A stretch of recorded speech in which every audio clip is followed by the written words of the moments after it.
తాడిపత్రిలో మరొకసారి వైఎస్సార్ కాంగ్రెస్ పార్టీ జెండాను ఎగరవేయడమే ముఖ్యమంత్రి జగన్మోహన్ రెడ్డి టార్గెట్ గా పెట్టుకున్నట్లు ఆ పార్టీ నేతలు పేర్కొంటున్నారు. ఇందులో బస్సు యాత్ర పూర్తయిన తర్వాత మలి విడత ఎన్నికల ప్రచారాన్ని మొదట తాడిపత్రి నుంచి ప్రారంభిస్తున్నారు. ఈ నెల 28వ తేదీన అనగా ఆదివారం రోజున తాడిపత్రిలో నిర్వహించే బహిరంగ సభలో సీఎం ఎన్నికల ప్రచారంలో పాల్గొంటారు. దీనికి సంబంధించి ఎమ్మెల్యే పెద్దారెడ్డి భారీ ఏర్పాట్లు చేస్తున్నారు. ముఖ్యమంత్రి సభ ఘన విజయం చేయాలని కృషి చేస్తున్నారు.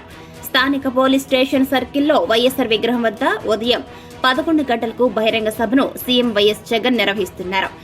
సీఎం జగన్మోహన్ రెడ్డి రేపు ఉదయం 8:30 ఇంటి వద్ద నుంచి బయలుదేరి గన్నవరం ఎయిర్పోర్ట్ చేరుకుని గన్నవరం ఎయిర్పోర్ట్ నుండి కర్నూలులోని ఓర్వకల్ ఎయిర్పోర్ట్లో దిగి అక్కడి నుంచి హెలికాప్టర్ ద్వారా ఉదయం 10:30 రఘు ఫంక్షన్ హాల్ వెనుక వైపు ఏర్పాటు చేసిన హెలిప్యాడ్ దగ్గర దిగి అక్కడి నుంచి రోడ్డు మార్గాన ప్రజలను అభివాదం చేస్తూ పట్టణంలోని వైఎస్సార్ సర్కిల్ వద్ద చేరుకుని ప్రచార సభను ప్రారంభిస్తారు. ఇన్ఛార్జ్ మంత్రిగా పెద్దిరెడ్డి రామచంద్రారెడ్డి అధ్యక్షతన జిల్లా నుండి పలువురు నాయకులు పెద్ద ఎత్తున పాల్గొంటారని విశ్వసనీయ వర్గాల సమాచారం.